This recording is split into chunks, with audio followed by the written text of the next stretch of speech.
3 ways not to miss the blessing of Holy Week. Start with this question of reflection.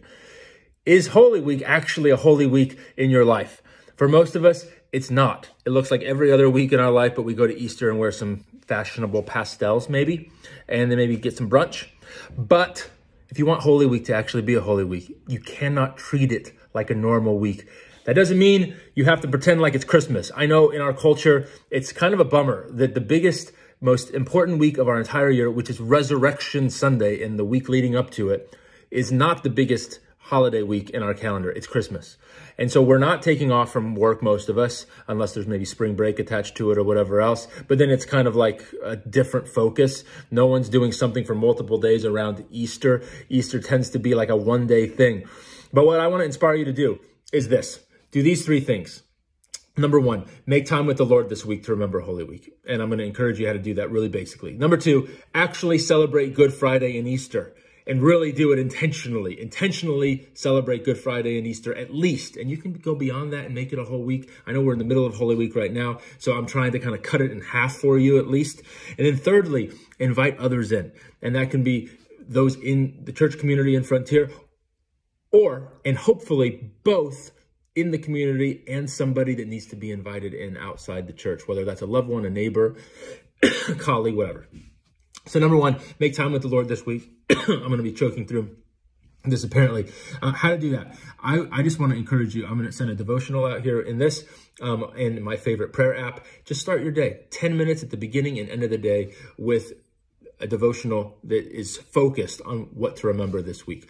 So for instance, you're going to be asking questions throughout the week about what does it mean to sit in the severity of Jesus' suffering and of our sin and so forth. But at the same time, the aspect of silence and waiting and surrender leads up to the unbelievable beauty of resurrection. So we don't sit there, we don't stay there. And it's important that we actually take stock on where our souls are at.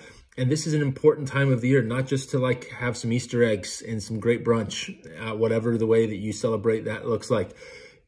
But take the time and actually make time with the Lord this week on Holy Week, and we'll give you a couple of resources for that. Secondly, actually come. If you're in town and you don't have other plans that are a good reason, what do you actually want your Holy Week to look like? Hopefully it looks like intentionally being with your community. Some people don't even do Good Friday. I get the fact that some people have kids or late nights or whatever else, but Good Friday, we want to invite you to come. It's only 1-hour service where we actually sit in the severity of what Christ took on the cross with him. To me, I need this. I need it. I need to sit in this, and I need to do it with other people. Because as you do it, there's a different kind of exchange that happens that doesn't happen with just my own little quiet time with the Lord. So I invite you to come this Friday night, 7 p.m., and sit in the fullness of that. We have a professional actor that is not going to be acting, but doing a beautiful reading, walking us through the fullness of what Christ suffered and did on that Good Friday. And it's going to be a powerful time to come and sit and encounter, and we'll have a time of communion afterwards with each other.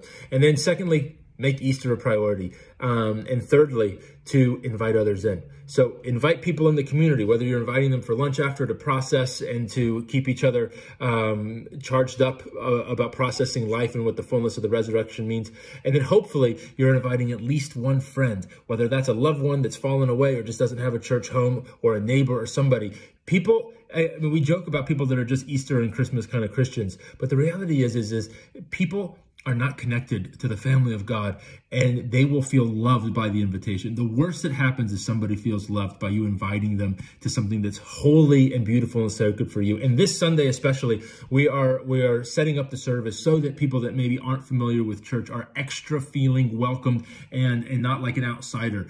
And so it's a great Sunday to invite someone that you might not normally think that they would maybe feel comfortable on a Sunday morning. Hopefully they'll feel comfortable this Sunday, and we're going out of our way to do that. So invite somebody this weekend, and then keep Alpha on your radar. We'll be talking more about that, but Alpha is a dinner party where we make friends around the deepest questions of life. So invite someone to that. We'll be talking and even inviting people on Easter Sunday into that. So people that might not want to come back to church, maybe they'll come to a dinner party over some wine and some good food, talking about life's biggest questions. That's it. Hope to see you this weekend. Love you. Bye.